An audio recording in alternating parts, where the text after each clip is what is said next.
Saudara tahu nggak, saya dari awal saya nggak gitu suka sama mimbar ini. Saudara tahu nggak kenapa? Karena saya menutupi diri saya itu saya nggak gitu suka.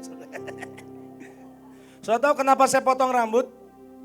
Gara-gara waktu kemarin nyanyi, waktu ngadep ke tabut, saya lihat rambut saya udah mulai jelek nih gitu. Saya mau kasih tahu saudara the real saya, even di tengah kabut, lagi pakai talit, lagi saudara dan saya kita nangis-nangis kabut. Begitu saya lihat ke layar, saya lihat rambut saya udah mulai nggak rapi nih. Itu kepikiran loh saudara. Saudara mau tahu seberapa melankolisnya dan kurang aja dan gak jelasnya saya. Kadang tengah nangis, kenapa rambut saya miring gitu ya. Saya serius, saya mau kasih tahu saya the real saya. Di tengah semua yang saudara dengar semua pujian dari Ibu Kojos atau para pemimpin yang lain, sejujurnya ini saya. Saudara, saya mau ngomong agak nggak enak, maafkan saya dari awal. Beberapa ayat saya akan ngulang. Tapi ada beberapa hal saya mau bicara dari awal dengan jelas seperti ini. Hari ini temanya tentang masuk tahta. Oke, gimana caranya saudara dan saya sama-sama bisa jadi orang-orang yang hidupnya gak di pinggiran, tapi orang-orang hidupnya kedalaman, bahkan minimal di ruang kudus. Karena satu hari nanti bahkan sudah mendekati, bahkan sudah mulai, seperti Wahyu 11 berkata, yang pelataran sisakan. Itu karena itu akan diinjak-injak oleh bangsa-bangsa dan dunia. Ukurlah dan hitunglah orang-orang yang tinggal di ruang kudus dan di ruang maha kudus. Yang di pelataran biarkan. Makanya kalau saudara dan saya orang-orang yang suka nanggung, orang-orang yang suka prematur, susah. Sementara kita akan bicara kedalaman, sementara kita akan bicara ke satu area yang mungkin dengan daging dan kemanusiaan kita akan bertolak belakang. Makanya saya mau berkata seperti ini. Saudara di sini, engkau yang anak sultan, engkau yang punya tabungan di atas 15, 50 atau minimal 1 triliun yang duitnya nggak mungkin nggak bisa habis. Engkau yang mungkin, engkau itu sebenarnya anaknya atau cucunya Sultan Brunei. Saya serius, saudara. Engkau mungkin punya saham sekian % di Indofood, ya nggak mungkin miskin lah saudara. Engkau mungkin anaknya masih cucunya Ratu Elizabeth. Yang sepulang dari sini saudara nggak perlu doa kenceng-kenceng, saudara nggak perlu dengerin banyak-banyak. Saudara nggak perlu bahasa roh, saudara nggak perlu altar call, saudara hidupmu akan baik. Hidupmu akan sangat oke, hidupmu akan sangat kaya. Maafkan saya, mainlah handphone, gak usah dengerin. Engkau yang tahu sepulang dari tempat ini hidupmu akan naik nanjak lah. Followersmu, subscribermu minimal 50 juta lah. Engkau yang kira-kira pulang dari sini engkau akan, saudara gak perlu nge-push, saudara gak perlu kasih extra mile, extra ruangan buat Tuhan dan engkau akan jadi sangat kaya, diberkati. Engkau pulang gak perlu jerit-jerit ke Tuhan. Silakan buka handphonemu, mainlah. Termasuk anak-anak yang di belakang, yang di mimbar, yang di samping kiri kanan. Kalau engkau anak sultan, gak usah dengerin. Kalau engkau anak orang kaya, hidupmu sudah terjamin ke depan, gak usah dengerin. Kenapa? Atau pilihan keduanya seperti ini. Saudara mau jadikan ini pengetahuan, jadi catatan, silahkan. Atau engkau memutuskan untuk ini jadi seperti sebuah cangkokan. Karena kalau saudara dan saya terima benih, nanam dari awal, lama saudara. Karena saudara dengar nanti dari hamba-hamba Tuhan yang dari kemarin cerita, itu perjalanan puluhan tahun, dirapatkan dalam 1 jam. Halo, hai, ikut-ikut coach Iren nih. Halo. Itu perjalanan sekian puluh tahun. Saudara mau jadikan ini pengetahuan karena sebentar lagi akan bicara tentang mesbah, sesuatu yang kita mungkin nggak nyaman dengan pisau, dengan korban bakaran, dengan dengar korban, kita sudah mulai gatal-gatal. Silakan jadikan ini pengetahuan, silakan. Tapi engkau yang tahu, engkau dan saya nggak punya modal dari awal. Saya suka memberi contoh hidup saya. Maafkan saya, saya selalu buat perbandingan itu, Coach Joshua apa yang gampang. Papa mamanya sedahsyat itu. Makanya tadi saya ngomong buin gak ada duanya. Satu aja udah. Tit. Lagi 2. Saya suka buat perbandingan, Coach Joshua apa yang gampang. Orang tuanya. Sedahsyat sekeren itu. Di darahnya udah ada.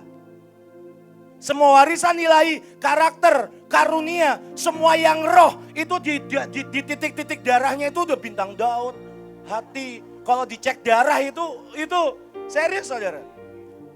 Dari kakek neneknya, dari Pak Yusak, belum orang tuanya Pak Yusak juga hamba Tuhan, orang kaya, orang hebat. Dari darahnya udah otomatis ngalir. Nah, saya serius. Engkau yang senasib sama saya, dengerin saya. Ini mah dari lahir ganteng saudara. Saya ini nggak bakal ganteng kok, nggak gara-gara sering dibawa di situ. Ketemper, saudara ngerti ketemper sih nggak bahasa Jawa? Ikut kesamber hadirat Tuhan gantengan kan? Saya hari ini malah ngerasa kayak dokter daripada kayak ini. Dokter Lia, tolong masukkan saya di grup. Mel, klinik kalau butuh kesembuhan. Iya sih. Nah, masalahnya, jangan lihat Mel itu. Hai. Gini loh saudara, di darah, paling gampang kok Joshua lah, paling gampang di darahnya. Semua keilahian, semua karakter yang baik itu ada banyak. Nah, nasib orang-orang yang ini memang anak langsung, memang anak darah. Nah sebenarnya nasib yang anak-anak pungut itu mau gimana? Lah saya serius loh saudara. Makanya saya mau berkata dari awal, mesbah semuanya ditentukan di situ, ini di depan tahta semua ditentukan. Makanya saya dari awal kalau saudara keturunan anak sultan, keturunan orang baik-baik dari papa mamamu, dosa itu apa? Kalau saudara sampai kayak gitu nggak usah dengerin.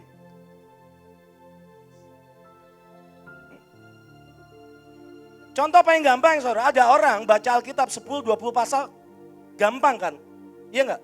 Tapi seberapa besar dari antara kita yang begitu buka Alkitab langsung ngantuk?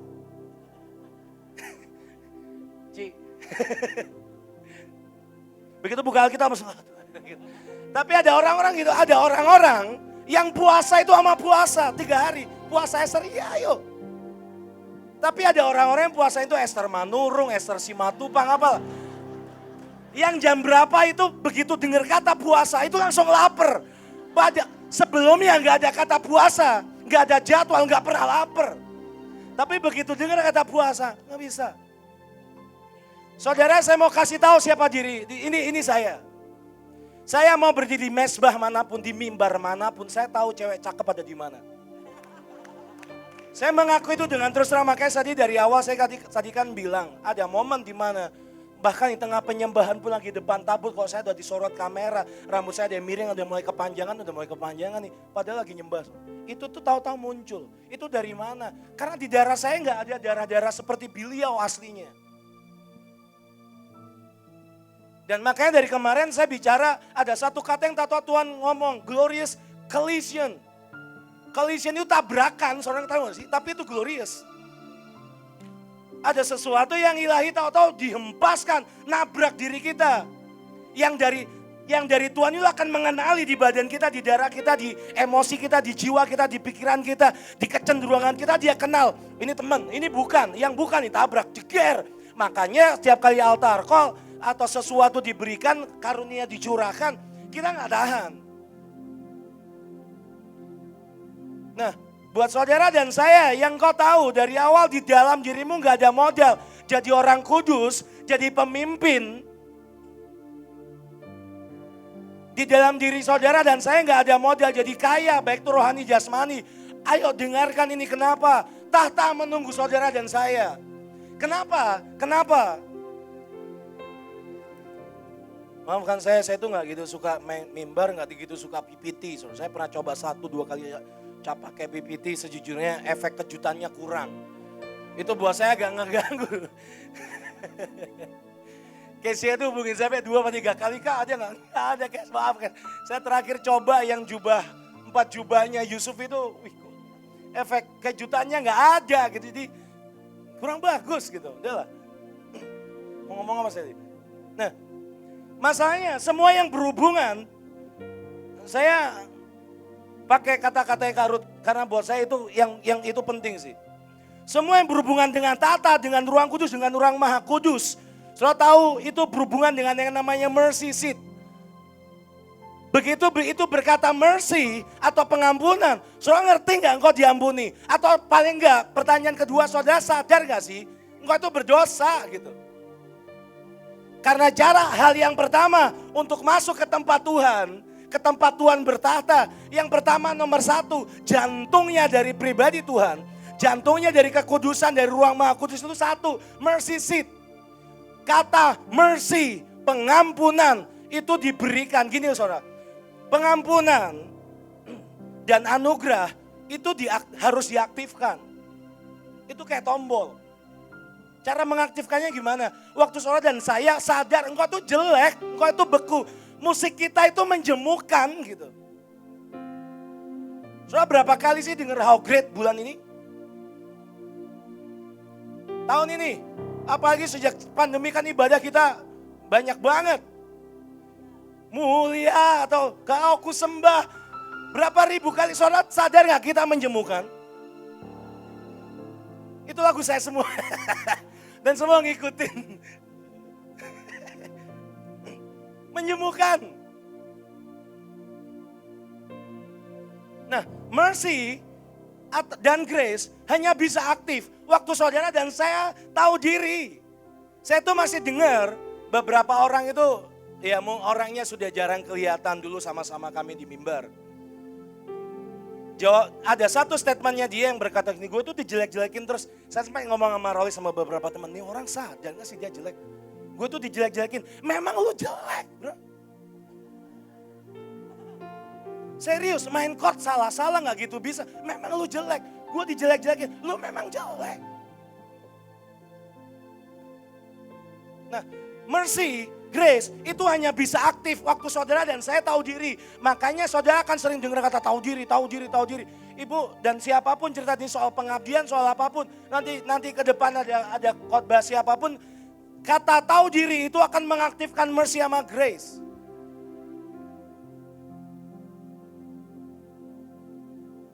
Buat orang yang lahirnya enak dari keluarga yang mungkin perjuangan dosamu dan dagingmu gak gitu banyak. Masih mendingan saudara. Buat orang-orang seperti saya yang antara error sama bener itu kayak kedipan mata gitu. Bener gak? Kalau saudara dan saya mau masuk ke sini, yang pertama saudara ngerti dan saya harus ngerti adalah ngerti mercy. Karena namanya aja mercy seat. Tahta kasih karunia. Kalau saudara nggak butuh mercy, kalau saudara ngerasa hidupmu baik-baik saja, I'm fine. Saya baca Alkitab cukup, saya bahasa roh cukup, saya melayani cukup. Di beberapa unit ada yang saya nggak tahu masih ada atau enggak, yang mungkin ya pak kali masuk kantor pakai cekrekan. Saya nggak tahu masih ada, mungkin sekolah. Coba unit yang lain pakai cekrekan yang sama. Itu merah semua tuh pasti. Nah, kalau saudara dan saya selalu berkata, I'm fine. Saya nggak senajis Leo kalau saudara kemarin dengar cerita yang ibu sempat cerita dan Joshua sempat cerita soal kejadian kemarin yang ya mungkin lebih baik kalau soal keluarga mereka, soal papa mereka lebih berhak bercerita. Soal semua kenakalan saya menurut saya nggak pantas dibilang nakal. Kebagusan. Maafkan saya saudara. Saya nggak tahu kata apa yang lebih tepat daripada kata binatang saya. Saya nggak ngerti mana yang lebih bagus, yang lebih tepat saya nggak. Saya mau cepat aja. Saya berdoa bisa cukup cepat. Begitu namanya mercy, yang saudara ngerti, yang saudara harus sadar, dan saudara dan saya harus sadar adalah kita diampuni. Dan selama saudara nggak ngerti bahwa saudara butuh diampuni, atau lebih tepatnya nggak tahu diri, bahkan dalam kebekuanmu, kepenuaanmu, slow respon dan kebodohan kita, waktu kita mulai nggak sadar itu, ya susah. Dan jangan pikir mengenali diri sendiri itu mudah, nggak mudah. Seringkali khususnya orang-orang yang sudah berkecimpung di dunia persilatan gini cukup lama ngerti banyak firman untuk mengakui kita salah itu susah. Saya itu dimarahin ibu cukup sering saudara. Sampai kadang saya bingung, Bu nggak bosan, saya juga bingung ada kekuatan dari mana. Itu nggak pernah berhenti, itu saya juga bingung. Kalau ngomongin mercy saya juga bingung, apa yang ibu lihat dari hidup saya gitu. Saya mulai di sini, saya tuh jadi sopir saudara. Iya saya nyetirin mobil coklat, mobil bak coklat, antar jemput jiwa-jiwa, tanya Kanita tuh. Saya hari pertama nginep tinggal pertama sama Kanita, yang banyak nemenin saya tuh ayah dan Kanita. Si Gondrong, dikit-dikit pelepasan, tanya Ci Iren. Serius saudara ada hadirat kayak apa saya pelepasan. Saya tuh bingung setan di dalamku tuh sebanyak apa. Udah pelepasan berarti itu dari zaman saya masih di kota tempat asal saya. Tiap kali KKR saya ada altar call saya pasti maju duluan. Kenapa? Saya nggak tahu, saya butuh ketemu Tuhan. Di rumah saya nggak bisa ketemu Tuhan sendiri. Saya butuh ada yang bukain pintu, saya akan lari ke tempat altar call. Hamba Tuhan siapapun. Ibadah wanita pun saya akan maju kalau perlu. Serius saudara, saya itu ibadah seminggu itu 5-6 kali hari pertama saya ketemu Tuhan. Semua ibadah saya ada, semua. Sampai di sini, tiap kali didoain pelepasan ada hamba Tuhan siapa. Saya rasa ada satu orang. Tiap kali hamba Tuhan tuh ngomong gitu menurut saya nggak ada lagi orang Mahanaim isi cuma 15-20 orang. Yang paling bejat cuma anak satu yang gondrong itu doang, nggak ada lagi. Sampai hari itu kita lagi doa pekerja di Mamre, itu di rumah di sebelah sini. Ada Ibu Iren saudara. Ada Bu Iren datang saya pelepasan. Saya pikir boleh gak sih Tuhan saya nikmati hidup gitu. Apa-apa iblis. Saya lihat naga hitam di dirimu. Boleh gak lu cari rumah lain? Saya serius saudara. Saya ini mungkin sudah 100 saya berani bilang 100 lebih saya di altar call-in orang. Sampai berapa tahun. Saudara saya mungkin hidup saya berubah cukup drastis mungkin baru 7-8 tahun ini kok. Khususnya 2-3 tahun terakhir. Dan selama itu nyesek. Dan makanya buat saya dari awal saya berkata, saya ngomong dalam hati saya ke ibu, ke Tuhan, apa yang kau lihat dari hidup ini?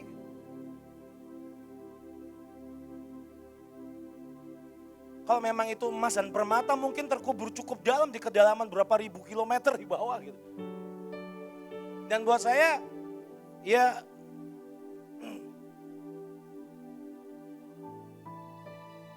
saya nggak tahu apa yang beliau lihat gitu.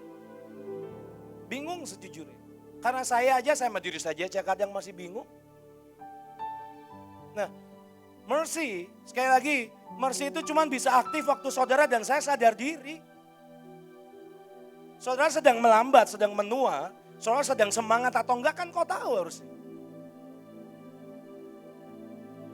Begitu ada sesuatu dibagikan di sini, saudara sudah segarang dulu, selapar dulu, atau enggak? Ada satu hal yang saya selalu ingat. Kalau seekor singa sudah mulai malas lihat buruan, engkau punya masalah besar. Lihat jiwa-jiwa, lihat panel, lihat apapun yang malas. Nah kalau saudara nanya saya, Leo buat kamu penyembah dan mesbah itu seperti apa? Buat saya ini bukan panggilan saudara, maaf ya. Buat saya ini hidup mati. Saya serius saudara, ini hidup mati buat saya. Gak ada Tuhan, matilah. Kenapa saya lihat dari kehadirannya, cintanya, perkenanannya, pintu yang dibuka buat orang macam saya, buat saya itu satu hal yang saya nggak tahu kata apa yang lebih tepat dari mengagumkan, luar biasa atau apa, nggak tahu. Tapi ini mercy seat untuk mendekat ke sini, untuk mendekat ke ruang Maha Kudus yang pertama seorang harus ngerti adalah ngerti mercy. Dan kau dan saya itu butuh di-mercy-in, butuh diampuni. Saudara dan saya nggak bisa dengan petantang-petenteng, I'm fine. Saya baik, saya dekat Bu In. Tuhan, saya kenal baik dengan Bu In. Saya beliin mentai 12 box.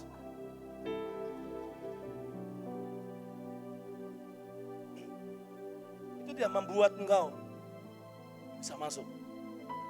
Karena untuk masuk ke sini, yang saudara perlu adalah mercy. Bagaimana saudara bisa mengaktifkan mercy kalau saudara dan saya nggak sadar kita ini menjemukan. Menurut saya dosa mungkin sudah nggak terlalu parah lah. Tapi kita ini menjemukan.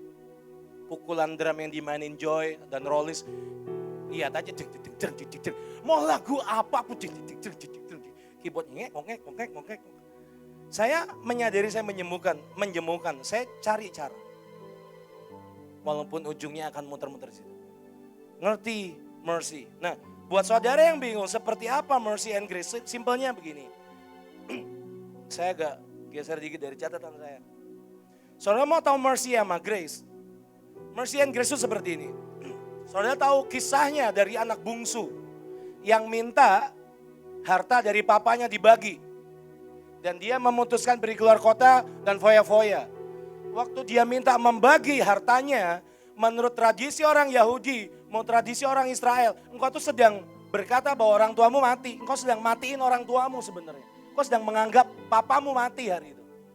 Dosa besar gak? Besar lah. Dan yang terjadi kalau saudara lihat, hari itu si bungsu di tempat babi itu, dengan kemiskinannya, dengan semua sudah rusak, semua sudah hilang, semua sudah habis. Ada satu perkataannya dia, kenapa itu mengaktifkan mercy. Dia berkata, di rumah Bapakku banyak makanan, ada tempat tinggal. Dan aku di sini makannya susah. Bayar kontrakan, utang pinjaman online atau apapun lah saudara. Dan hari itu si bungsu cuma berkata, aku mau balik. Dan dia berkata, sederhana sih, aku gak minta posisiku dikembalikan menjadi seorang anak. Soalnya tahu kan kisahnya. Dia cuma minta, jadikan aku mau jadi orang upahan aja. Di rumah bapakku, aku mau jadi orang upahan. Lepaskan aku dari posisi anak karena aku sudah memotongnya dari engkau ya ayah. Aku gak minta dikembalikan posisi sebagai anak. Sebuah kedudukan dengan semua kemurahan, dengan semua fasilitas. Enggak. Dia balik, dia kembali, dia merendah. Yang dia katakan, aku jadi orang upahan aja. Yang penting, aku balik ke rumah bapakku. Buat saya, ini rumah. Mau senajis, kotor apapun, semara apapun, sedingin apapun. Ini rumah, nyanyi. Ketika anugerah dan hineni, nyanyi kabot. Buat orang kabot berat, membunuh, hari itu bunuh. Sudah ribuan orang waktu tabut itu diangkat. Buat saya gak peduli mau mati. Ini rumah. Saya ketemu Tuhan di sini. Upon the mercy seat, di tempat mercy, pengampunan ini diberikan sebagai tutup yang diberikan buat hidup kita supaya kita didapati, kita dikuduskan, dibenarkan. Di sini saya ketemu Tuhan. Nah, sama dengan anak bungsu. Waktu dia kembali, yang saudara dan saya perlu lakukan adalah, engkau cuma perlu kembali. Engkau gak perlu nyampe ke rumah Bapak. Kalau di tengah jalan, Bapakmu dan Bapak saya sudah lihat dari jauh. Engkau gak perlu effort, seluruh tenagamu kau kerahkan. Engkau kerahkan semua ego, semua rasa bersalah, semua ya udah deh kalau ibu udah gak sayang sama saya lagi. Jadikan saya tiang radio di Mahanaim, Bu. Ya.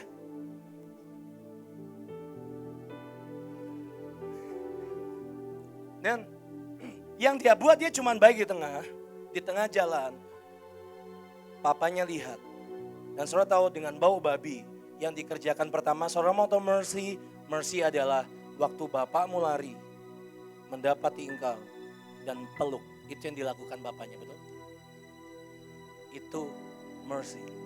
Yang saudara dan saya perlu lakukan cuman, aku mau balik. Aku gak minta reposition. Aku gak minta posisiku dikembalikan.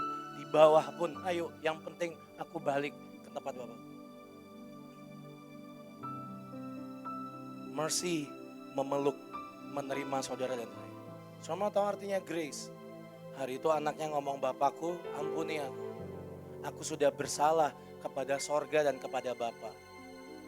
Anak ini belum selesai ngomong. Bapaknya mulai berkata, ambilkan jubah, ambilkan cincin. Anakku yang mati sudah balik. Saudara, grace akan memberi engkau jubah, akan memberi engkau cincin. Grace akan membuat engkau kembali ke posisimu. Anak ini berkata, aku di bawah aja, yang penting aku pulang ke Bapa. Tapi mercy, peluk, pengampunan turun buat saudara dan saya, dan hari itu selesai? Belum. Tuhan akan berikan grace dengan cara ambilkan jubah, ambilkan cincin, anakku yang mati sudah balik. Selesai? Enggak. Grace akan berkata, ambilin lembu, domba, potongin. Kita mau buat pesta. Grace nggak pernah cuma satu lapis. Ada cincin, ada jubah, ada pesta, ada domba, ada makanan. Grace nggak pernah cuma satu lapis. Dia akan berikan dua, minimal paling nggak 3-4 lapis akan diberikan hidup saudara dan saya. Dan yang keren adalah hidup saudara dan saya direposisi. Tapi harus mengaktifkan mercy and grace. Caranya tahu di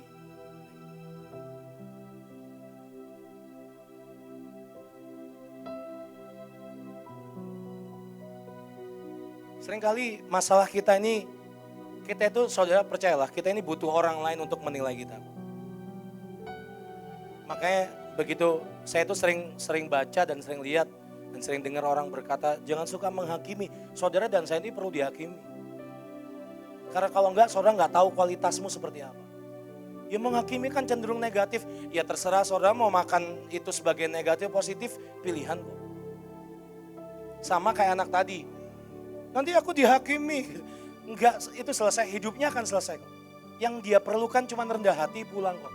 Apakah bapaknya datang dengan tongkat dan pukulan dan hajar? Enggak. Tolong sniper 5 keluarin semua, keker satu di tengah, satu di dada, habisin. Enggak ada. Grace minimal akan jalan 3-4 lapis. Melapisi kita, 1 dengan jubah, 2 dengan cincin lambang otoritas, 3 dengan lembu tambun yang dipotongkan buat engkau, dan 4 dibuatkan pesta. Nah, saudara mau terima mercy and grace? Mau? Yang saudara dan saya perlu lakukan adalah tahu diri. Mari buka mungkin saya cuma buka bentar aja. Di Ibrani 4 ayat 16.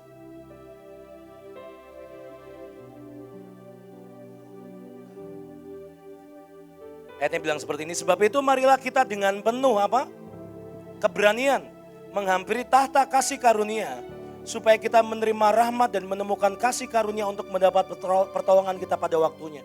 Di terjemahan The Passion Translation bilang gini, so now we draw near freely and boldly. Dengan bebas, dengan merdeka, dengan berani, kita datang kepada di mana anugerah itu sedang bertahta. To receive mercy's kiss, untuk menerima ciuman dari mercy, dari pengampunan. Sifatnya mercy itu meluk dan mencium saudara dan saya. Meskipun bau babi. Saudara yang tahu bau babi, sama-sama katakan, I need you. Kok yang nyanyi cuman beberapa doang sih saudara? Saudara bau, ya udah pilih. Saudara bau sultan, silahkan. Saudara mau jadikan ini, saya sekali lagi dari awal saya bilang, saudara mau jadikan ini pengetahuan, silahkan. Tapi kalau saudara mau jadikan ini tangga seperti yang penari biasanya pakai untuk engkau naik, ayo. Pilihan. Selanjutnya, untuk menerima mercy. Saudara tahu tadi kata yang terutama adalah dengan penuh keberanian. Saya mau lanjut. Saudara, boleh nggak kalau saya pakai kata bahwa masuk ruang maha kudus atau sidang ilahi atau tahta itu pertaruhan iman? Karena kenapa saya berkata pertaruhan iman?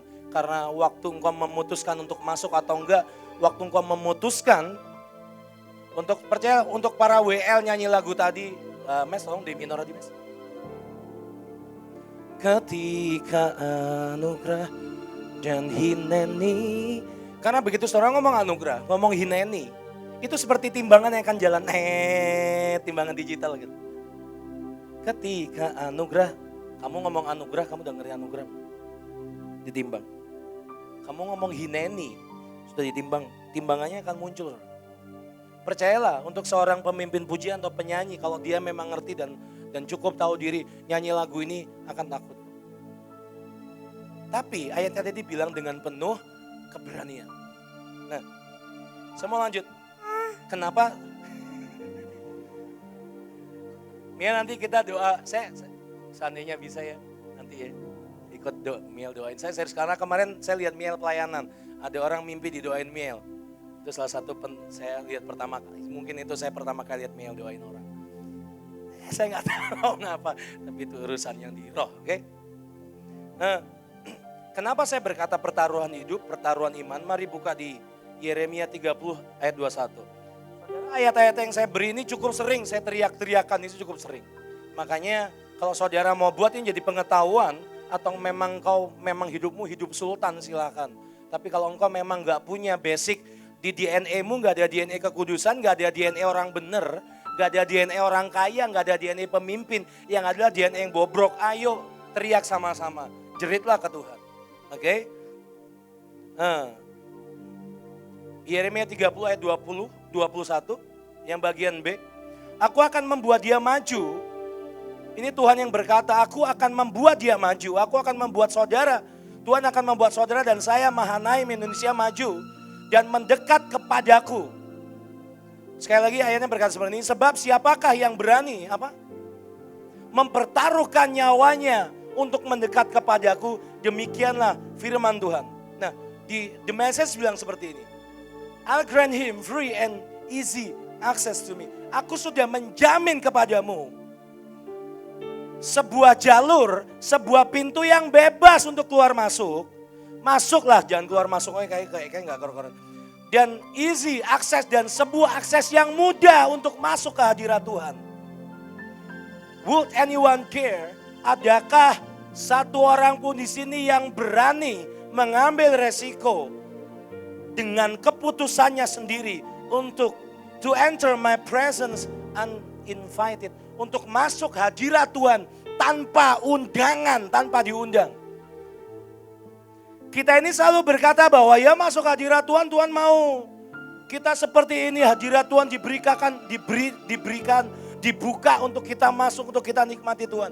Saudara, maafkan saya, seperti saya mau ngomong dikit apa yang Karut kemarin bilang. Saudara maaf ya, mulai hari ini berhentilah dengan dunia pelayanan. Biar bingung dulu. Dan mulailah masuklah dunia pengabdian. Karena waktu saudara pelayanan, selesai pelayanan saudara pulang dan selesai. Saudara nggak memikirkan ke depan seperti apa, karena pengabdi akan memikirkan ke depan akan lakukan sesuatu apa.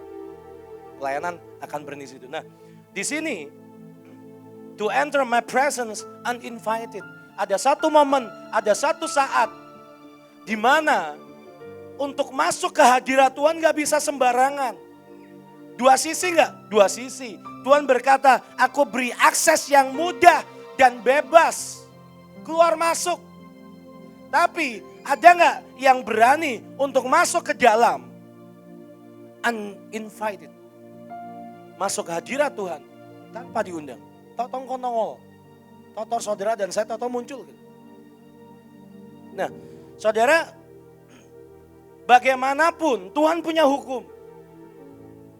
Dia yang ilah, dia yang Allah, dia yang roh.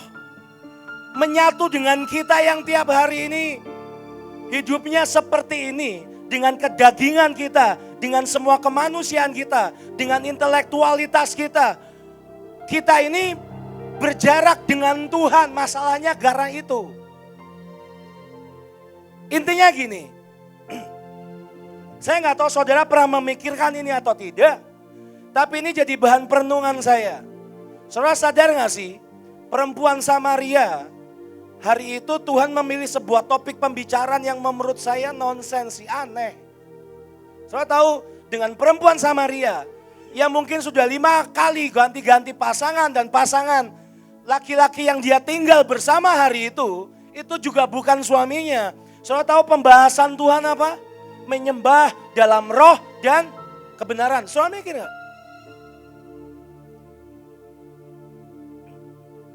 Ada sebuah antara Tuhan dengan semua pribadinya, dengan semua agapenya, cintanya, kecenderungannya yang memberi, kecenderungannya ke menggendong, kecenderungannya untuk melimpahkan anugerah. Dengan kita yang apanya aku. Kita ini punya kecenderungan dan hati yang beda sama Tuhan dasarnya. Daging ini loh. Dan buat saya yang jadi pertanyaan adalah hari itu ada seorang perempuan Samaria yang hidupnya menurut pandangan saudara dan saya bahkan orang ini nggak punya capability, nggak punya kapasitas untuk bicara kekudusan, iya nggak?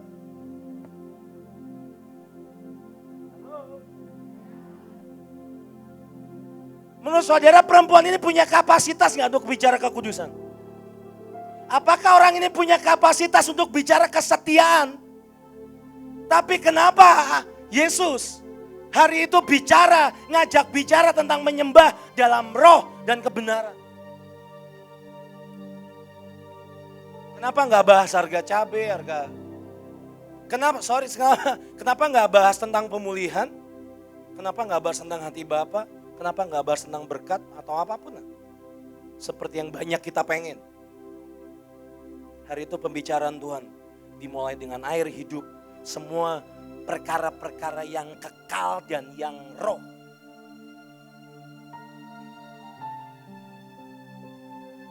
Apa yang akan saya sampaikan sebentar, cuma tergantung satu saudara. Yang paling engkau kejar di hidupmu dan saya apa? Karena seringkali perempuan seperti ini atau orang seperti ini dengan track record, dengan kondisi hati, kejiwaan, mental, kelemahan, kekurangan seperti ini lebih bisa nyahut waktu ada orang yang menawarkan sesuatu yang precious, yang bahkan diberikan buat babi, itu nggak layak. Tapi begitu dia ditawarkan ada satu pintu yang aku pengen aku tunjukkan kepadamu. Yaitu tentang dekat dengan Bapa. Lewat menyembah dalam roh dan kebenaran. Sementara ada jurang yang sangat dalam, sangat jauh jarak antara Tuhan dengan perempuan ini. Yang soal kekudusan, kesetiaan apapun nilainya minus. Dan hari itu Tuhan bicara sesuatu, wanita ini lihat kok ada pintu yang terlalu precious untuk babi seperti aku masuk ya. Tapi kenapa pintu ini dibuka? Kok saudara tanya saya, Leo apa yang kamu kejar hari ini? Di tengah semua kemuliaan, di tengah semua berkat, di tengah di mana saya sangat suka di depan ribuan orang KKR. Buat banyak orang khotbah di Mahanaim itu menegangkan. Saya suka khotbah di Mahanaim. Serius. Meskipun kadang akan ketahuan sih. Karena yang duduk depan ini kan sensor, sinyal. Itu sama sorga itu kan nggak ada batas mereka ini.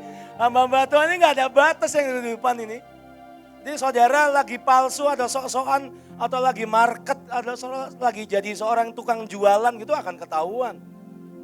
Cuman saya suka di sini, kenapa itu akan membuat ibu, kakak-kakak saya, saudara saya, para pemimpin depan saya kan, saya kok ngerasa kamu gini. Itu saya suka.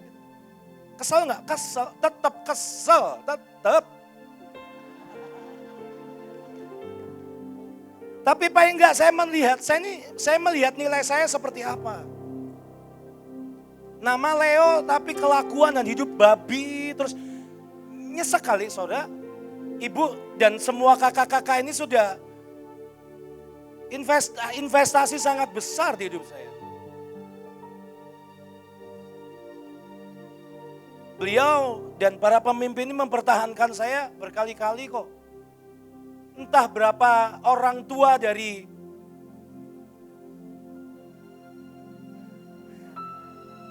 saya mau ngomong ya nggak enak soalnya. Entah berapa, maafkan saya karena beberapa ada di sini. Dan mungkin juga nonton streaming ini.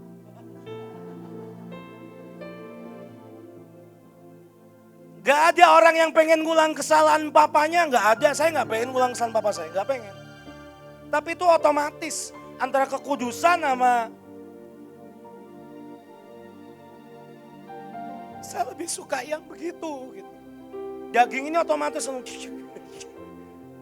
itu kayak ada magnet, saya lebih responsif, daging ini lebih bereaksi dengan semua yang seperti itu. Nah, saya cuma pengen bilang begini, kenapa uninvited? Ya karena di dalam situ pribadi Tuhan dengan pribadi kita ini bertolak belakang. Ujungnya apa? Pengejaran. Buat saya ada sebuah pertanyaan aneh di hati saya. Kalau saya memang mengakui saya dulu itu punya masalah dengan kekudusan, dengan perjinaan.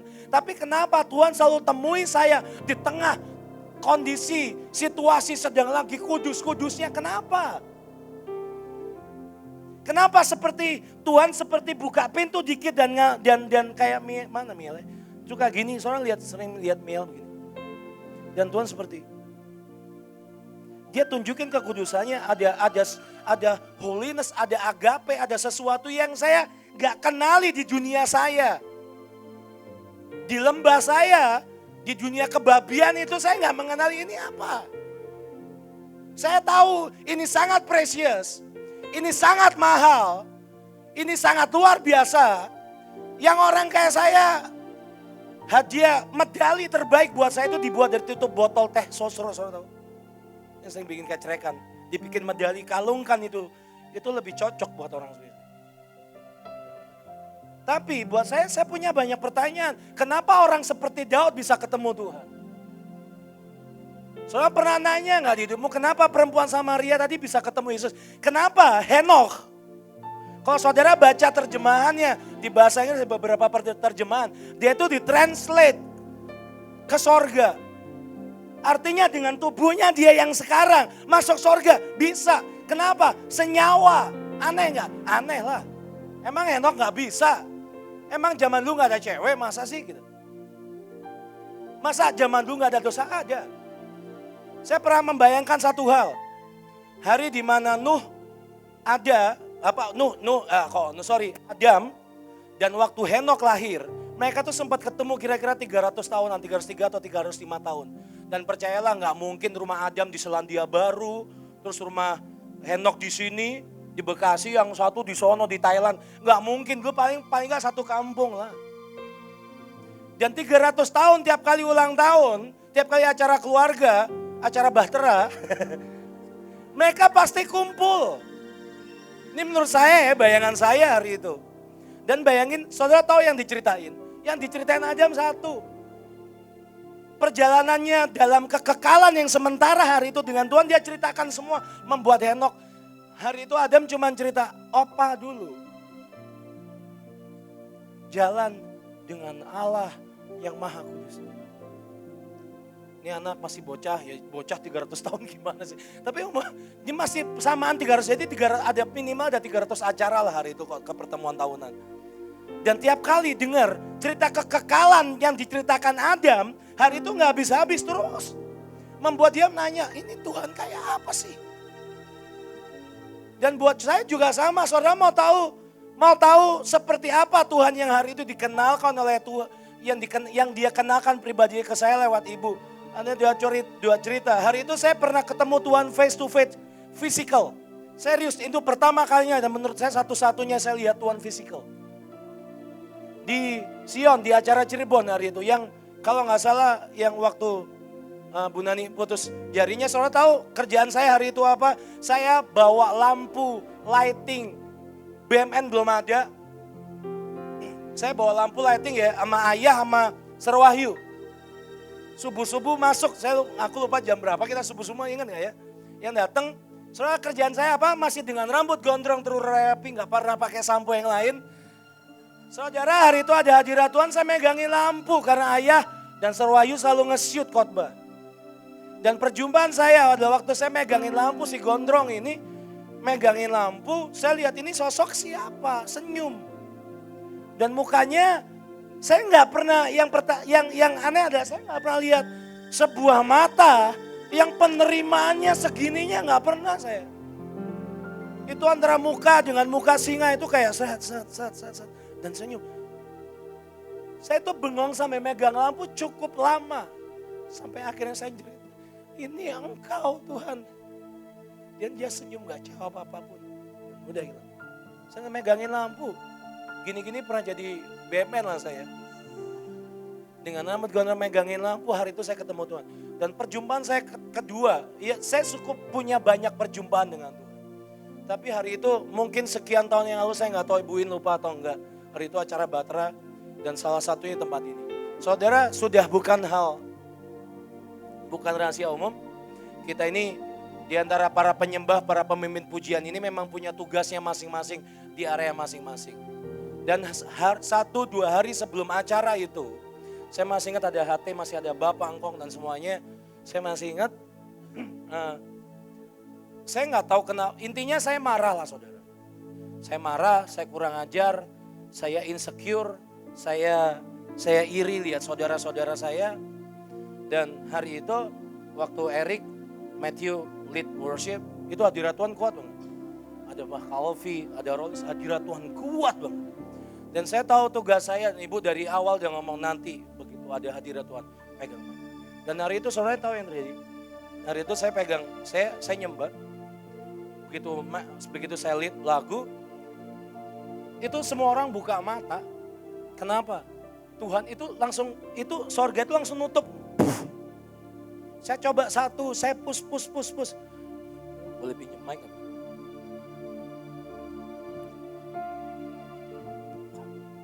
Saya jalan dari sini. Saya ngomong, aduh mati ya. Saya ngomong, Tuhan gak ada, Tuhan buang muka. Saya turun, general penari, saya kasih mic, Bu, maafkan saya. Saya masih ingat itu, saya ngomong, Bu, maafkan saya, ini mic saya balik. Saya agak munduran di sini, karena hari itu tahu-tahu hadirat Tuhan hilang. Semua bahkan hamba-hamba Tuhan lagi enak nyembah atau turun tangan. Saudara rata-rata yang hari itu datang dari nyembah, berlutut apa, tahu-tahu buka mata. Dan hari itu mic saya kembali. Saudara tahu yang dilakukan Bu In? Dia ambil mic-nya, diarahin ke saya. Kamu mic tanggung jawab. Gak tahu gimana caranya Tuhan balik ambil mic, tanggung jawab. Hari itu saya ambil mic tuh lagi. Dan saya mau balik ke situ itu udah gak karu-karuan. Saya balik, saya cuma ingat tentang mercy itu. Tuhan, kau gak akan pernah bisa disentuh dengan urapan atau apapun. Minta ampun. Ini mic yang dibalikin buat saya ada sebuah panggilan dan tanggung jawab. Dan hari itu saya ngomong, maafin saya, ampuni saya. Saya yang kurang ajar, saya yang, ya mungkin saudara yang masih dimarah-marahin ibu, bersyukurlah. Hari itu saya pernah dimaki, Pak Lucifer kamu. Mungkin di gereja lain saudara akan bakar gereja. Pendeta kok ngatain anak Lucifer. Saudara tahu hari itu lutut saya lemes, saya langsung berlutut. Saya ngomong Tuhan, perjalanan sejauh ini, kalau cuman untuk membuat aku untuk ujungnya dengan semua kilau dan kemuliaan dan urapan yang ujungnya membuat aku hilang dan jadi kayak Lucifer, mending udahan Tuhan. Hari itu saya ngomong Tuhan, mati aja. Hari ini boleh gak sekarang ini pulang aja. Saya gak mau jatuh soalnya. Sebelah saya Rolis, itu berat. Ngapain? Dan hari itu saya kenal anugerah. Waktu ada sebuah mikrofon yang dikembalikan ke tangan saya. Naik tanggung jawab. Kenapa uninvited? Karena untuk masuk ke sana, saudara perlu semua yang dari dirimu, hatimu, dan diri kita untuk berkata, I need your mercy and grace. Saya mau sekali lagi, oke, ini dari catatan. Saudara, yang terjadi gini loh. Tambah dia tanggung, saudara. Saudara tahu di Mazmur 82 ayat 1 berkata, Mazmur Asaf, Allah berdiri dalam sidang ilahi. Di antara para Allah, ia menghakimi. Oke, saudara pasti pernah dengar ayat itu, setiap kali dengar kata tentang sidang ilahi. Saudara, ini area roh. Bu maaf kalau saya text time cukup panjang, buat saya agak penting. Ini area roh. Tuhan itu tinggal di area roh. Area yang akan berseberangan dengan diri kita yang kompleks. Setiap kali nyanyi, setiap kali kita datang di hadapan Tuhan, bunyi di sini sangat banyak. Keinginan untuk berhenti di Sungai Besor, keinginan untuk berhenti seperti suku Ruben, Gad, dan yang setengah itu untuk nggak perlu masuk ke tanah Kanaan. Semua keinginan itu akan bunyi. Seperti saya tadi sempat bilang bahwa pengejaran saudara dan saya itu menentukan. Kalau saudara pengen shalom di hidupmu, hidup baik-baik, saudara pengen surga kecil di hidupmu dalam bentuk rumah yang cukup, mobil yang cukup, pendapatan yang cukup, saudara kau nggak akan punya keinginan untuk jerit, untuk nyari Tuhan di situ. Kenapa? Karena saudara sudah ketemu hadiratmu sendiri, kau sudah ketemu ruanganmu sendiri, bukan ruangan Maha Kudus, ruangan pribadimu. Saudara yang pengen hidup bahagia, pengen hidup yang tenang-tenang aja, semuanya baik. Dari awal sampai akhir kayak kisah sinetron yang bulat itu. Saudara, pengejarannya akan menentukan engkau bisa ke sana atau enggak. Masalahnya ini area roh. Tuhan itu tinggal di roh. Tuhan itu beroperasi, bekerja, bergerak di roh. Makanya hanya bisa didekati dengan kehidupan roh. Nah, saya mau tutup dengan mari buka di Keluaran 25 ayat 22.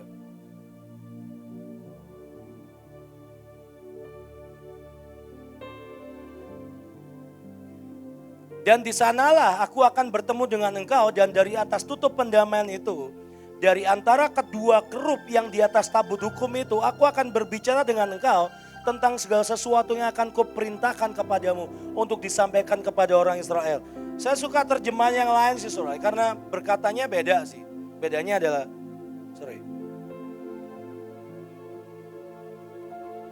di sana aku akan ketemu dengan engkau. Di antara dua kerubim, di atas tutup pendamaian, aku akan bicara secara intim. I will speak intimately with you. Dan tentang semua keputusan dan hukum yang akan Tuhan lepaskan. Tapi kata yang pertama yang dia pakai adalah dia mengajak untuk bertemu secara intim. Upon the mercy seat. Ini mercy seat. Sekali lagi, untuk masuk ke area ini, saudara dan saya perlu ngerti mercy. Mercy seat ini, di sini tempat darah anak domba. Dan waktu Yesus disalibkan, darahnya juga dipercikan di situ. Dan Tuhan mengajak saudara dan saya ketemuan intim di sini. Saudara mungkin dengar bagaimana kekudusan Tuhan membunuh banyak orang. Orang-orang yang apa sih? Orang yang kurang ajar. Orang-orang yang pengen lihat dalamnya hari itu di Bet Shemesh. Orang-orang yang pengen ngintip tabut itu seperti apa. Ada orang-orang yang mati disambar Tuhan. Uza disambar Tuhan. Tapi tahu nggak? Tuhan tuh punya kerinduan loh, saudara. Dia pengen bicara secara intim di sini. Yuk ketemuan. Firman Tuhan berkata di ayat tadi, ayo ketemuan di sini. Tapi yang saudara dan saya perlu ngerti adalah mercy. Saudara, ini area di mana begitu saudara memutuskan ke sini, saudara akan harus memutuskan untuk berkata, Tuhan, ini diriku, semua mimpi, kerinduan, tak taruh nomor kesekian. Mudah enggak? Mudah. Saya cuma mau tutup dengan berkata seperti ini. Saya nggak tahu hari itu apa yang ibu lihat dari hidup saya. Itu pertanyaan besar. Saya nggak tahu apa yang dilihat Tuhan dari perempuan Samaria. Saya nggak tahu apa yang didengar Tuhan di sorga. Waktu ada seorang anak muda dengan 2-3 ekor kambing domba lagi mainin kecapi. Saya nggak tahu apa yang Tuhan dengar. Tapi hari ini saudara pengen Tuhan dengar apa dari hatimu? Gumaman ini menentukan. Kemarin saya sempat sebut ada di Kisah para Rasul 7 ayat 30-an sekian. Dalam hati orang Israel itu, dalam hati yang terdalam mereka pengen kembali ke Mesir. Itu apa sih? Gumaman. Saudara di masa ini, saudara sudah gak perlu ngomong. Saudara bergumam pun, sorga dengar. Ya gumaman yang muncul dari hatimu apa? Capek? Bosan? Dan gumaman itu yang membuat kita cukup berjarak dengan Tuhan. Boleh gak saudara sebelum kita sembah Tuhan? Gumaman itu apa? Jadi cuma pengen dicintai. Saya kemarin lihat ibu melayani satu orang di depan mata saya yang saya nggak tahu kenapa. Saya sempat nanya sama ibu di green room, Bu kenapa sih engkau menginvestasikan waktu buat orang seperti ini? Meskipun saya cuma pengen tahu jawabannya karena saya tahu waktu beliau mau invest hal yang sama di hidup saya, iman yang sama, saya masih belum tahu hari itu. Saya menyadari saya juga hasil investasi. Tapi waktu saya lihat orang ini bulatnya, terus rada stresnya, rada gilanya, saya nanya, kenapa sih? Dan hari itu saya lihat satu hal. Yesus akan lakukan hal yang sama. Masalahnya, gumaman. Saya nggak tahu gumaman saudara apa. Tapi di sini semuanya ditentukan. Di sidang ilahi, di depan tahta. Itu tempat semua yang roh, yang kudus, yang murni, yang dari Tuhan itu dilepaskan. Itu akan berbanding terbalik seperti kutub utara dan selatan bertolak-tolakan dengan jiwa kita yang kotor. Tapi bisa dimasuki enggak? Bisa. Kenapa? Kerinduan Tuhan. Dia akan buka setiap kali ada hadirat Tuhan. Dia akan pertontonkan ke engkau. Mau masuk sini enggak? Karena pelataran akan ada masanya. Itu akan diinjak-injak bangsa. Mau masuk sini enggak? Mau masuk sini. Mari datang di hadapan Tuhan sama-sama. Kiara nama kaya sekere neme hara nama.